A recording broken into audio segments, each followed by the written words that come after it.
Hello aspirants, welcome to Vidya Bhavan Institute for Competitive Exam. আজকে আমরা the Hindu news paper 23শে নভেম্বর 2024-এর দ্য হিন্দু নিউজ পেপার বেঙ্গলিতে অ্যানালিসিস করব।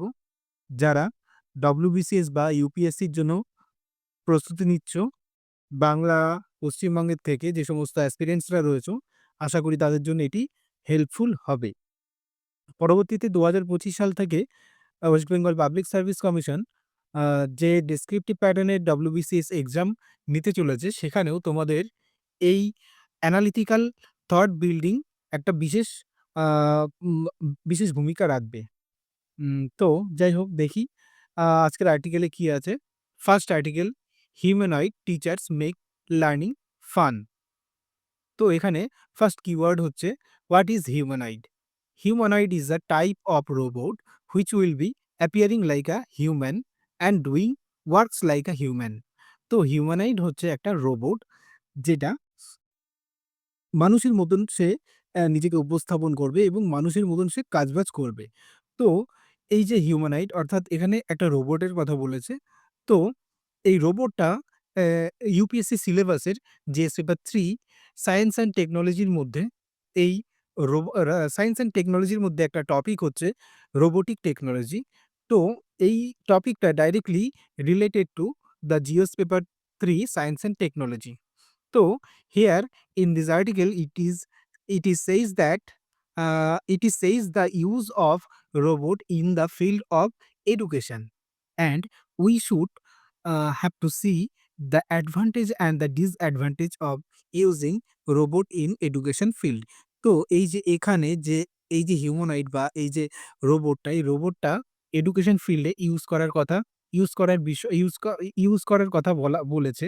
তো আমরা দেখব যে এই রোবটটা কিভাবে ইউজ করা হয়েছে বা এই কনটেক্সটে কি বলেছে এবং এর অ্যাডভান্টেজ এবং ডিসঅ্যাডভান্টেজ কি আছে। Next, the advantage. কি অ্যাডভান্টেজ থাকতে পারে এডুকেশন ফিল্ডে এই এআই পাওয়ার্ড হিউম্যানয়েড টিচার্স ব্যবহারের ক্ষেত্রে? ফার্স্ট হচ্ছে লার্নিং এক্সপিরিয়েন্স। যারা এই হিউম্যানয়েড এআই পাওয়ার্ড হিউম্যানয়েড টিচার্সের কাছে যারা লার্নিং করবে, যারা শিক্ষা পাবে, তাদের একটা তাদের একটা গ্রেট লার্নিং এক্সপিরিয়েন্স তাদের গেইন হবে। নেক্সট হচ্ছে লিঙ্গুইস্টিক ডাইভার্সিটি। এই যে এআই পাওয়ার হিউম্যানয়েড টিচার্স, এর মধ্যে একাধিক ভাষা ইনস্টল করা আছে।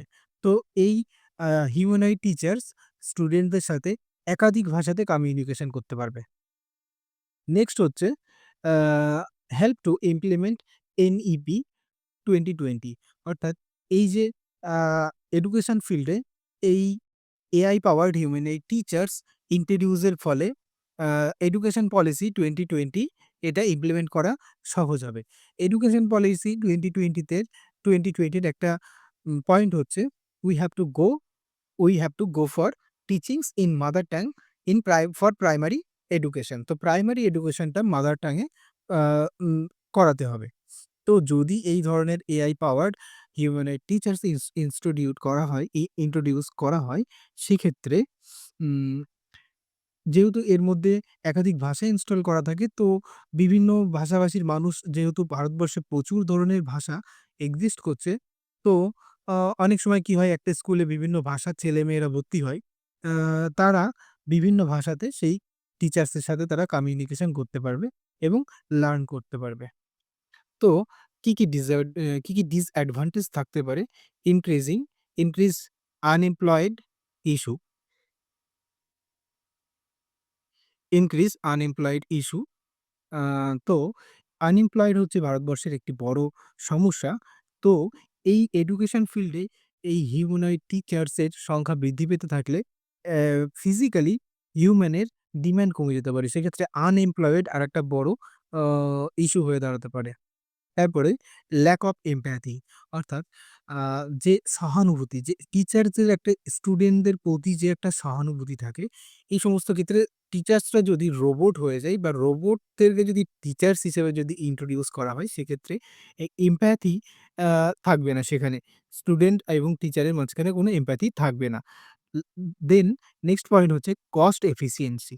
অর্থাৎ এই ধরনের হিউম্যানয়েড টিচার্সগুলোকে বিয়ারিং করাটা একটা কস্ট এফেক্টিভ ম্যাটার। তো এক্ষেত্রেও ভারতবর্ষের মতন দেশে বা ভারতবর্ষের বিভিন্ন গভর্নমেন্ট স্কুলে এই ধরনের টিচারগুলোকে এমপ্লয় করা এটা একটা বড় চ্যালেঞ্জের ব্যাপার। নেক্সট হচ্ছে কনটেক্সট। কনটেক্সটে কি বলেছে? Nova, an AI powered humanoid teachers introduced at government school in Panalur, Kerala, is transforming the learning experience for 74 lower primary students.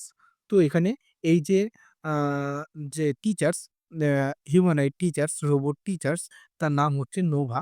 তো তাকে কেরালার পুনানুর বলে একটা জায়গা, সেখানে গভর্নমেন্ট স্কুলে এমপ্লয় করা হয়েছে। তো তার কাছে ৭৪ জন প্রাইমারি স্টুডেন্টস তারা লার্নিং করছে। তো কি বলেছে যে নোভা এনগেজেস স্টুডেন্ট ইন 4 ল্যাঙ্গুয়েজেস। তো এই যে নোভা ৪ টে ভাষাতে স্টুডেন্টদের সাথে কমিউনিকেশন করছে। This enhancing their communication skill and speaking curiosity about technology. তো এই যে ৪ টে ভাষাতে যে কনভারসেশন করছে স্টুডেন্টদের সাথে, এটা স্টুডেন্টদের কমিউনিকেশন স্কিলটাকে বাড়াতে পারে এবং তার সাথে, সাথে তাদের যে টেকনোলজি সম্পর্কে যে তাদের যে কিউরিওসিটি, স্টুডেন্টদের যে কিউরিওসিটি অ্যাবাউট টেকনোলজি, সেটা আরো বাড়তে পারে। সেটা আরো চূড়ান্ত পর্যায়ে যেতে পারে। তারা ভবিষ্যতে তারা এই টেকনোলজির প্রতি আরো বেশি অ্যাট্রাকটিভ ফিল করতে পারে। নেক্সট হচ্ছে কি বলেছে?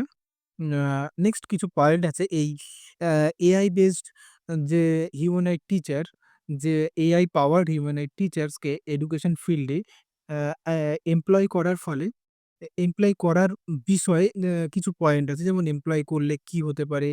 আ ঠিক আছে? তো দেখি আমরা পয়েন্টগুলো কি আছে। এ ইনোভেটিভ টিচিংস মেথড অর্থাৎ এই যে এআই পাওয়ার্ড হিউম্যানয়েড টিচার্স গুলোকে যদি এমপ্লয় করা হয় এডুকেশন ফিল্ডে, তাহলে পরে কি হবে? এই যে স্টুডেন্টসরা, মানে একটা ডিভাইস তাদের কাছে সামনে থাকবে। তাদের কাছে এতদিন জানা ছিল যে টিচার্স একজন টিচার্স সামনে থাকে এবং তাদেরকে পড়ায়। কিন্তু যখন একটা রোবট, যখন একটা machine as a form of human, as like of human, সে তাদের কাছে তাদের সামনে এসে উপস্থিত হয়েছে এবং তাদেরকে টিচিং করছে। তখন তারা একটা তাদের মাইন্ডের যে অ্যাট্রাকশনটা, তাদের যে ফোকাসটা, তাদের যে অ্যাটেনশনটা, সেটা সম্পূর্ণ টিচার্স আ আ ক্যাচ করতে পারবে। এই হিউম্যানয়েড টিচার্স ক্যাচ করতে পারবে। হুম? তার সাথে, সাথে কি আছে? এই যে ইন্ডিয়ান যে ট্র্যাডিশনাল যে একটা বিষয়, যেমন এই নোভা আ নোভাকে যে ড্রেস আপ করানো হয়েছে এখানে, এখানে একটা শাড়ি, লাল কালারের একটা শাড়িতে তাকে ড্রেস আপ করানো হয়েছে। তো এবং সে তার সাথে, সাথে তার সাথে, সাথে সে ৪ টে ভাষাতে কথা বলতে পারে। তো এই যে বিভিন্ন ধরনের ভারতীয় ভাষা জানা একজন ভারতীয় ড্রেস আপে, যে ভারতীয় কালচারের যে ড্রেস আপ করে আছে, ভারতের একটা ট্র্যাডিশন বহন করছে। তো এই ধরনের ভারতের ট্র্যাডিশনটাও স্টুডেন্টরা শিখতে পারে। যাই হোক, নেক্সট পয়েন্ট হচ্ছে ল্যাঙ্গুয়েজ প্রফিসিয়েন্সি। যেহেতু এই নোভা ৪ টে ল্যাঙ্গুয়েজ জানে, সেহেতু ভারতবর্ষের মতন মাল্টিলিঙ্গুয়াল কান্ট্রি, লিঙ্গুইস্টিক ডাইভার্সিটি, এটা কি করছে? নোভা লিঙ্গুইস্টিক ডাইভার্সিটিটাকে প্রমোট করছে। অর্থাৎ নোভা বিভিন্ন ভাষা জানে এবং সে স্টুডেন্টকে বিভিন্ন ভাষা শেখাতে পারবে, বিভিন্ন ভাষাতে কনভারসেশন করাতে পারবে। তো এই যে লিঙ্গুইস্টিক ডাইভার্সিটি, এটা নোভা কি করছে? সাপোর্ট করছে। স্টুডেন্টদের কমিউনিকেশন স্কিলটাকে বাড়াচ্ছে। ঠিক আছে? নেক্সট হচ্ছে curiosity and engagement. Curiosity and engagement. The students' fascinations with Nova indicates the importance of novelty in education. When students are excited, they are more likely to learn effectively. তো যখন স্টুডেন্টরা excited হবে এরকম একজন AI based robotic টিচারকে পেয়ে, তখন তারা কি করতে পারে? এফেক্টিভলি তারা লার্ন করতে পারে। তাদের অ্যাটেনশনটা তাদের টোটালি ওখানে আ ফ ফোকাস থাকবে। নেক্সট হচ্ছে technology integration. Nova not only tea teaches subject but also familiarizes students with AI, preparing them for tech-driven future and helping bridge the digital divide. তো এই যে নোভা শুধুমাত্র তাদেরকে সাবজেক্ট পড়াবে না। নোভা শুধুমাত্র তাদেরকে সাবজেক্টের উপরে তাদেরকে টিচ করবে না। তাদের উম তাদেরকে প্রিপেয়ার করবে ফিউচারের মানে টেক ড্রিভেন মানে টেকনোলজির প্রতি একটা আকৃষ্ট হওয়ার জন্য তাদের একটা কি করবে? তাদেরকে প্রিপেয়ার করবে। নেক্সট হচ্ছে customisation in learning, resources limitation, future humanoid teachers. তো কাস্টমাইজেস ইন লার্নিং এ কি বলেছে? The use of GPT-4o allows for personalized education catering to individual individual student needs which can lead to better learning outcomes. তো এই যে customise in learning, তো একেকজন স্টুডেন্টের মানে শেখাটা এক ধরনের হয়। যেমন সবাই সমানভাবে শিখতে পারে না। যেমন আমি বলছি, এই যে ক্লাসে এই যে কিছু কথা যে আমি বলছি, এই আমার কথাটা সবাই কিন্তু সমানভাবে নেবে না। তো এর জন্য যদি ইন্ডিভিজুয়ালি আমি কারোর সাথে যদি কথা বলি, তাহলে একেকজনকে আমি কোনো একটা বিষয় একেক রকমভাবে বোঝাতে পারি। সে যেভাবে বুঝবে সেভাবে। তো এক্ষেত্রে কি হবে? এক্ষেত্রে এই নোভা প্রত্যেককে ইন্ডিভিজুয়ালি সে কি করতে পারবে? সে তাকে সেই বিষয়টাকে বোঝাতে পারবে। Customising in customisation in learning. Okay? Next হচ্ছে রিসোর্সেস লিমিটেশন। এটার হচ্ছে একটা ডিসঅ্যাডভান্টেজ এর কথা বলা হয়েছে। While ambitious plans are in place, the modest resources of the government school highlights the challenges of integrating advanced technology in under funded educational setting. তো এখানে এটাই বলেছে যে এই ধরনের যখন একটা অ্যাম্বিশিয়াস প্ল্যানস রয়েছে, কিন্তু গভর্নমেন্ট স্কুলগুলোর কাছে একটা চ্যালেঞ্জ হচ্ছে যে তাদের যে তাদের যে ফান্ডিং করা হয় গভর্নমেন্টের পক্ষ থেকে সেটা ভেরি লেস এই ধরনের টেকনোলজিগুলোকে অ্যাডপ্ট করার জন্য। লাস্ট পয়েন্ট হচ্ছে future of humanoid teachers. The potential for a mobile version of Nova suggest a trend toward more interactive and physical engagement in classroom which could revolutionize the how education is delivered. তো এই ফিউচারে এই ধরনের নোভার এই ধরনের humanoid টিচার্সের বেশ ভালো একটা ইয়ে রয়েছে। যেখানে কি বলেছে যে ফিজিক্যাল এনগেজমেন্ট ক্লাসরুমে ফিজিক্যাল এনগেজমেন্টটা আরো বেশি হবে, ইন্টারেক্টিভটা বেশি হবে। ঠিক আছে? তো যাই হোক নেক্সট আর্টিকেল কি বলেছে? নেক্সট আর্টিকেল বলেছে যে FTA negotiation with India's to restart in early 2020, UK Prime Minister Starmer tells Parliament. তো এখানে বেসিক্যালি এফটিএ সম্পর্কে বলেছে। তো আমাদের যে কারেন্ট অ্যাফেয়ার্স গুলো দেখতে হয় বা এনালাইসিস করতে হয়, এখানে আমাদের মেইন যে হেডলাইন যে কি পয়েন্ট থাকে, যে কি ওয়ার্ড থাকে সেইটার উপরে আমাদেরকে ফোকাস করতে হয়। ঠিক আছে? তো এখানে যে এই আর্টিকেলের যে পয়েন্ট যে কি ওয়ার্ড আছে সেটা হচ্ছে এফটিএ। তো আমরা এখন এফটিএ সম্পর্কে দেখব। কি বলেছে? Here the key word is FTA.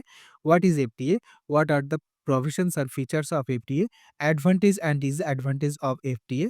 India is having FTA with which countries? তো এই যে ৪ টে পয়েন্ট, এই ৪ টে পয়েন্ট আমরা এই আর্টিকেলের মধ্যে দেখব। কি বলেছে? What is FTA?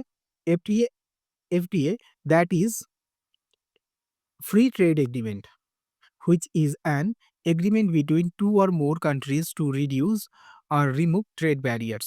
What is trade barriers? Trade barriers means export and import duty. তো ট্রেড ব্যারিয়ার্স হচ্ছে এক্সপোর্ট এবং ইম্পোর্ট ডিউটি। তো এফটি হচ্ছে প্রধানত একটি ফ্রি ট্রেড এগ্রিমেন্ট। দুটো বা ২ এর বেশি কান্ট্রির মধ্যে হতে পারে। সেই কান্ট্রিগুলি নিজেদের মধ্যে সমঝোতার মাধ্যমে তারা এক্সপোর্ট এবং ইম্পোর্ট ডিউটি এলিমিনেট করে দিতে পারে বা রিডিউস করে দিতে পারে। এক্সপোর্ট বা ইম্পোর্ট ডিউটিটা কি? যখন কোনো একটা কান্ট্রি থেকে অন্য কোনো একটা কান্ট্রিতে কোনো দ্রব্য বা পণ্য সামগ্রী এক্সপোর্ট করা হয় সেক্ষেত্রে এক্সপোর্ট ডিউটি লাগে, এবং যখন কোনো কান্ট্রি অন্য কোনো কান্ট্রির থেকে পণ্য বা দ্রব্য সামগ্রী ইম্পোর্ট করে তখন সেখানে ইম্পোর্ট ডিউটি লাগে। এটা বেসিক্যালি একটা ট্যাক্স। তো যখন ফ্রি ট্রেড এগ্রিমেন্ট সাইন করা হয় এখানে এই ট্যাক্সটা রিডিউস করে দেওয়া হয় বা আ এলিমিনেট করে দেয়া হয়। তো কি বলেছে? Purpose of the FTA is to strength trade and commercial ties between the participating countries. তো মেইন পারপাস হচ্ছে এই এফটিএর যে দুটো যে কান্ট্রি যারা এফটিএ সাইন করছে তাদের মধ্যে এই যে কমার্শিয়াল এবং ট্রেড যে টাইজটা যে বন্ধনটা, যে বাণিজ্যিক যে সম্পর্ক সেটাকে আরো বেশি দৃঢ়তাপূর্ণ তৈরি করা। নেক্সট কি বলেছে? উম হুম, নেক্সট হচ্ছে উম হুম,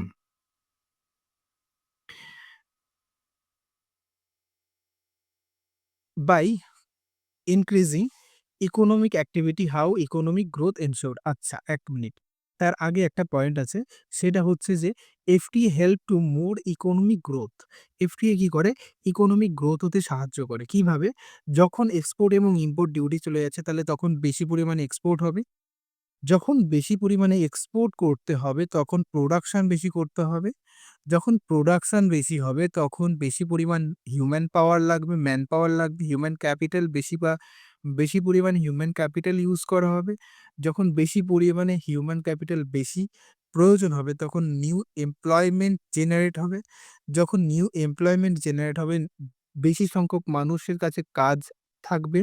যখন বেশি সংখ্যক মানুষের কাছে কাজ থাকবে, তখন বেশি সংখ্যক মানুষের যে স্ট্যান্ডার্ড অফ লিভিং সেটা ইনক্রিজ হবে, এবং ওভারঅল যখন মানুষের স্ট্যান্ডার্ড অফ লিভিং যখন ইনক্রিজ হবে, তখন বলা যেতে পারে ইকোনমিক ডেভেলপ হচ্ছে। হুম? তো FTA help to more economic develop and more economic growth by more export and import. Whenever we are having these FTA done between these two countries, we can increase our export to UK. যখন এই দুটো country মানে এখানে India এবং ইউকের কথা বলেছে, যখন ইন্ডিয়া এবং ইউকের মধ্যে এই FTA কমপ্লিট হয়ে যাবে, তখন আমরা ইউকেতে বেশি পরিমাণে এক্সপোর্ট করতে পারবো। That will be help for increasing economic activity in India, which finally led to economic growth for our country. ঠিক আছে? যে পরে আমরা কি করতে পারবো? বেশি পরিমাণে আমরা এই ইউকেতে আমরা এক্সপোর্ট করতে পারবো, যেটা আমাদের ইকোনমিক অ্যাক্টিভিটিকে ইনক্রিজ করবে, এবং ফাইনালি কি হবে? ইকোনমিক গ্রোথ হবে আমাদের কান্ট্রির। তো নেক্সট কি বলেছে? By increasing economic activity, how economic growth ensured. Economic activity বাড়ার ফলে কিভাবে ইকোনমিক গ্রোথ হচ্ছে? তো by increasing economic activity, production will be increased, generated new employment, increasing standard of living of people. By all this we can address poverty and hungers. তো এই যে standard of living যে বৃদ্ধি পেল মানুষের, এর ফলে কি হবে? এর ফলে আমরা পোভার্টি এবং হাঙ্গারকে অ্যাড্রেস করতে পারবো। ওভারঅল যখন আমাদের কাছে স্ট্যান্ডার্ড অফ লিভিং রয়েছে, একটা গুড স্ট্যান্ডার্ডের লিভিং গুড স্ট্যান্ডার্ডের লিভিং রয়েছে, এবং আমরা প্রভার্টি এবং হাঙ্গারকে রিডিউস করতে পারবো, তখন কি হতে পারে? তখন আমাদের ইকোনমিক গ্রোথ এনশিওর হবে। গ্রোথ আমাদের লেভেলে পৌঁছাবে। তো এখানে কনটেক্সটে কি বলেছে? UK prime minister Keir Starmer announce in parliament that free trade agreement negotiation with India will restart in 2025. This decision follows productive discussion with Indian Prime Minister Narendra Modi at G20 summit in Brazil, aims at enhancing bilateral ties across various sectors.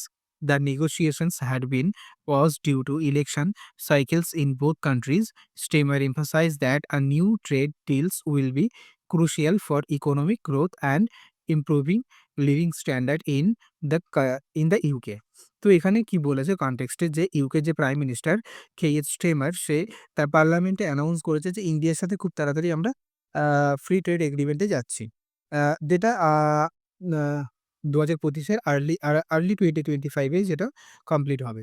তো এখানে নরেন্দ্র মোদির সাথে এই স্টেমারের conversation হয়েছে কোথায়? G20 submit ব্রাজিলে। ব্রাজিলে যে G20 সাবমিট অনুষ্ঠিত হয়েছে, সেখানে নরেন্দ্র মোদির সাথে স্টেমারের কনভারসেশন হয়েছে, এবং তারা নিজেদের মধ্যে কথোপকথন করেছে এবং ডিসাইড করেছে যে আর্লি 2025 এ এটা কমপ্লিট হবে। তো এটা অ্যাকচুয়ালি আগেই কমপ্লিট হয়ে যাওয়ার কথা ছিল, যেহেতু ইউকে এবং ইন্ডিয়া দুটো দেশেই ইলেকশন ছিল। তো ডিউ টু ইলেকশন এটা ডিলে হয়েছে। উম তো যাই হোক, নেক্সট আর্টিকেলে কি বলেছে? নেক্সট আর্টিকেলে বলেছে হচ্ছে urgent deadline, poverty and climate change must be tackled urgently by G20. তো এই আর্টিকেলের কি পয়েন্ট হচ্ছে? Poverty and climate change, G20। Poverty and climate change একটা, G20 হচ্ছে আরেকটা। তো এখানে আমরা দেখব basically G20, what is G20? G20 হচ্ছে group of 20। There are 19 countries and European Union. They are the part of G20। তো G20 মানে হচ্ছে গ্রুপ অফ 20। 20 একটা মানে 20 জনের একটা গ্রুপ। 20 জনের মধ্যে কি আছে? 19 টা দেশ আছে এবং একটা হচ্ছে ইউরোপিয়ান ইউনিয়ন আছে। তো যাই হোক, every year we will be having this G20 summit now in this year. the G20 summit is happening in Brazil. In this summit, they talked about the climate change is also they talked about the climate changes is also increasing poverty now, and because of this the G20 need to take step to control this climate change. তো যাই হোক, তো প্রত্যেক বছর G20 submit হয়। G20 20টা members আছে, যার মধ্যে 19টা হচ্ছে কান্ট্রি এবং একটা হচ্ছে ইউরোপিয়ান ইউনিয়ন। তো এই G20 যে সামিট এবছর হচ্ছে ব্রাজিলে, সেখানে তারা কথা বলেছে কিসের উপরে? যে পোভার্টি এবং ক্লাইমেট চেঞ্জ। পোভার্টি এবং ক্লাইমেট চেঞ্জ যে রিলেটেড, পোভার্টির কারণে ক্লাইমেট চেঞ্জ বাড়ছে। ক্লাইমেট চেঞ্জে আরো বেশি, মানে ক্লাইমেট আরো বেশি ইম্প্যাক্টেড হচ্ছে ডিউ টু পোভার্টি। ঠিক আছে? তো কিভাবে due to poverty climate change হচ্ছে সেটা আমরা দেখব। নেক্সট কি বলেছে? G20 is a group of finance minister and central bank governor from 19 individual countries and the European Union. It was established in 1999.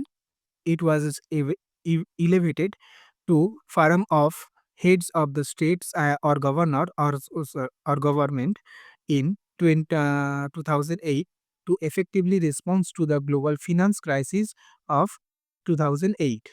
It is a forum, not a legislative body. Its agreement and decisions have no legal impact, but they do influence countries' policies and global corporations. তো যাই হোক, এখানে যেটা বলেছে সেটা হচ্ছে যে G20 established হয়েছে 1999 এ। তো এটা হচ্ছে মেইনলি ফিনান্স মিনিস্টারদের নিয়ে এবং সেন্ট্রাল ব্যাংকের গভর্নরদেরকে নিয়ে একটি আ মানে গ্রুপ। এই যে 19টা দেশ, তাদের ফিনান্স মিনিস্টার এবং সেন্ট্রাল ব্যাংকের গভর্নরদেরকে নিয়ে একটি গ্রুপ। তো এখানে এই G20 যে মিটিং হয়, যে সাবমিট হয়, সেখানে যে ডিসিশনস গুলো নেওয়া হয় তার কোনো লিগ্যাল ইফেক্ট নেই। অর্থাৎ কান্ট্রিজ গুলো যদি এই আ ডিসিশনস গুলো যদি কোনো কারণে না মানতে পারে বা যদি না মানে, তাহলে তাদের উপরে কোনো রকম লিগ্যাল অ্যাকশনস আসবে না। বাট এখানে যে সমস্ত বিষয়গুলোর উপরে ডিসকাশন করা হয় সেগুলো কোনো কান্ট্রির পলিসি মেকিং এ কি করবে? হেল্প করবে। মেম্বার্স কান্ট্রি কি, কি আছে? The G20 concised of 19 countries and the European Union. তো 19 কান্ট্রিজ কি, কি আছে? আর্জেন্টিনা আছে, Australia, Brazil, Canada, China, France, Germany, India, Indonesia, Italy, Japan, Mexico, Russia, Saudi Arabia, South Africa, South Korea, Turkey, the United Kingdoms and the United States. তো এই হচ্ছে 19টা আমাদের members রয়েছে G20 র। নেক্সট কি বলেছে? The recent G20 summit in Rio de Janeiro aims to address urgent global issues like poverty and climate change, with Brazilian President Lula da Silva advocating for taxing the wealthy to combat poverty. That is, rich countries have to contribute to addressing the poverty. তো এখানে কি বলেছে mainly? যে ব্রাজিলের যে president রয়েছে লুলা da Silva, সে advocate সে বলেছে যে তার কথা সে বলেছে যে রিচ কান্ট্রি গুলো উম এই যে পোভার্টি রিডিউস এর জন্য বা পোভার্টিকে অ্যাড্রেস করার জন্য তাদেরকে কি করতে হবে? তাদেরকে ফান্ডিং করতে হবে। তাদেরকে ফান্ড কন্ট্রিবিউশন করতে হবে। তাদেরকে ফিন্যান্সিয়ালি কন্ট্রিবিউট করতে হবে। ঠিক আছে? তো এই G20 এ সামিট এবছরের, যেটা রিও ডি জেনেরিও যেখানে হয়েছে, অনুষ্ঠিত হয়েছে। এই বছরের সামিটে তারা মেইনলি আর্জেন্ট গ্লোবাল ইস্যু যেগুলো রয়েছে, পোভার্টি এবং ক্লাইমেট চেঞ্জ, এইগুলোর উপরে তারা বেশি আ আলোচনা করেছে। তো ব্রাজিলের প্রেসিডেন্ট এরকম একটা প্রস্তাব দিয়েছে যে ওয়েলথি কান্ট্রি গুলো তাদেরকে কি করতে হবে? ফান্ডিং করতে হবে। যে সমস্ত ডেভেলপড কান্ট্রি গুলো রয়েছে। কেন? Now the question is, why the developed country they have to give the finance? কেন তারা ফিন্যান্স দেবে? তো it as a historical fact, এটার হিস্টোরিক্যাল ফ্যাক্ট আছে। যেমন ইন্ডিয়া এবং Africa, they were exploited by the European nations. তো আমরা যদি দেখি ইন্ডিয়া এবং আফ্রিকাতে হাঙ্গার আছে, পোভার্টি আছে। তো ইন্ডিয়া এবং আফ্রিকা একসময় ইউনাইটেড নেশনস গুলোর দ্বারা এক্সপ্লয়েটেড হয়েছিল। তাদের কারণে আজকে ইন্ডিয়া এবং আফ্রিকার এই দুর্দশাতে গিয়ে পৌঁছেছে। তারা এখন ডেভেলপড কান্ট্রিতে পরিণত হয়েছে। বাট ইন্ডিয়া এবং আফ্রিকাতে এখনো পর্যন্ত পোভার্টি এক্সিস্ট করছে। এখনো পর্যন্ত হাঙ্গার এক্সিস্ট করছে। তো তাদেরকে এই হাঙ্গার এবং পোভার্টি রিডিউস করার জন্য বা হাঙ্গার এবং পোভার্টিকে অ্যাড্রেস করার জন্য তাদেরকে কি বলেছে? যে ডেভেলপড কান্ট্রি গুলোকে ফান্ড ফান্ড ফিন্যান্সিয়ালি কন্ট্রিবিউট করতে হবে। ফিন্যান্সিয়াল কন্ট্রিবিউট করতে হবে। তো যাই হোক, নেক্সট কি বলেছে? However the summit was overshadowed by geopolitical conflicts leading to a dilute declaration as the next G20 will be hosted in South Africa. Next G20 কোথায় হবে? সাউথ আফ্রিকাতে। The focus remains on ensuring that concern of global south are prioritized, especially with the looming climate crisis and upcoming COP29. Next কি বলেছে? Next বলেছে যে how the poverty effects a country. কিভাবে একটা কান্ট্রিকে effect করে poverty. যখন কোনো একটা কান্ট্রিতে পোভার্টি এক্সিস্ট করে, due to poverty government need to focus on social sector scheme. যখন কোনো একটা দেশে পোভার্টি এক্সিস্ট করছে, তাহলে পোভার্টিকে রিডিউস করার জন্য বা পোভার্টিকে অ্যাড্রেস করার জন্য গভর্নমেন্টকে কী করতে হবে? বেশি পরিমাণে সোশ্যাল সেক্টর স্কিমগুলোকে আনতে হবে। যখন গভর্নমেন্ট বেশি পরিমাণ সোশ্যাল সেক্টর স্কিমগুলোকে নিয়ে আসবে, তখন কী হবে? ডিক্রিজিং অফ ক্যাপিটাল ফরমেশন, তখন গভর্নমেন্টের ক্যাপিটাল ফরমেশন ডিক্রিজ হবে। যখন গভর্নমেন্টের ক্যাপিটাল ফরমেশন ডিক্রিজ হবে, তখন decrease in economic growth of the country, তখন কান্ট্রির ইকোনমিক গ্রোথ ডিক্রিজ হবে। Next, poverty decrease the tax revenue. পোভার্টির কারণে গভর্নমেন্টের ট্যাক্স রেভিনিউ কমে যায়। যখন গভর্নমেন্টের ট্যাক্স রেভিনিউটা কমে যাবে, তখন directly decrease the economic development of the country, তখনও আবার কান্ট্রিজ ইকোনমিক ডেভেলপমেন্টটা কী হবে? এফেক্টেড হবে। When there is poverty it will effect on investment. যখন কোনো একটা দেশে পোভার্টি থাকবে, তখন সেখানে কি হবে? ইনভেস্টমেন্টও কমে যাবে। Because of poverty a family will be not focusing on education nutrition. যখন কোনো একটা দেশে যখন বেশি মাত্রায় পোভার্টি থাকে, তখন সেখানকার ফ্যামিলিগুলো কি করতে পারে না? এডুকেশন এবং নিউট্রিশনের উপরে ফোকাস করতে পারে না। যখন ফ্যামিলিগুলো এডুকেশন এবং নিউট্রিশনের উপরে ফোকাস করবে না, তখন সেই চিলড্রেনগুলো যখন অ্যাডাল্ট হয়ে সোসাইটিতে আসবে অ্যাজ এ হিউম্যান ক্যাপিটাল, তখন তারা আসবে কি? তারা লেস স্কিলড, তারা আনস্কিলড হয়ে আসবে। হুম? এবং তারা আ হেলথি হ new due to malnutrition now তারা কি হতে পারে? তারা আনহেলথি হতে পারে। তো এই আনহেলথি এবং আনস্কিলড পিপলস যারা কি হবে? যারা ডেমোগ্রাফিক ডিজাস্টার তৈরি করবে। অর্থাৎ সেখানে এই যে আ ক্যা এই যে হিউম্যান ক্যাপিটাল, সেটার যথাযথ ব্যবহার করা যাবে না। তো সেখানে যদি কোনো কাজের জন্য কান্ট্রির স্কিলফুল পারসনস এর প্রয়োজন হয়, তখন তাকে কি করতে হবে? সেখান থেকে বাইরের থেকে অ্যা অ্যা হিউম্যান স্কিলফুল হিউম্যান কি করতে হবে? ইম্পোর্ট করতে হবে। তো যাই হোক, আ নেক্সট হচ্ছে নো গ্লোবাল রিকগনাইজেশন। যখন কোনো একটা দেশে দরিদ্রতা থাকে, পোভার্টি বেশি হয়, তখন সেই দেশের কোনো আ গ্লোবাল রিকগনাইজেশন থাকে না। অর্থাৎ গ্লোবালি তার একটা পরিচিতি তৈরি হয় না। কারণ সে পোভার্টির কারণে তার এমন কোনো কাজ করতে পারে না যে সেই কাজের দ্বারা সে নিজের পরিচয় তৈরি করতে পারে। যাই হোক, এই ৩ টে আর্টিকেল আজকে আমি ডিসকাস করলাম। যদি তোমাদের ভালো লাগে, তাহলে পারে তোমরা ভিডিওতে একটি লাইক দিও এবং চ্যানেলটি সাবস্ক্রাইব করো। পরবর্তীতে আমি আরও বেশি পরিমাণে আর্টিকেলগুলো ডিসকাস করার চেষ্টা করব। উম থ্যাংকস ফর টুডে। পরবর্তীতে আমরা কালকে আবার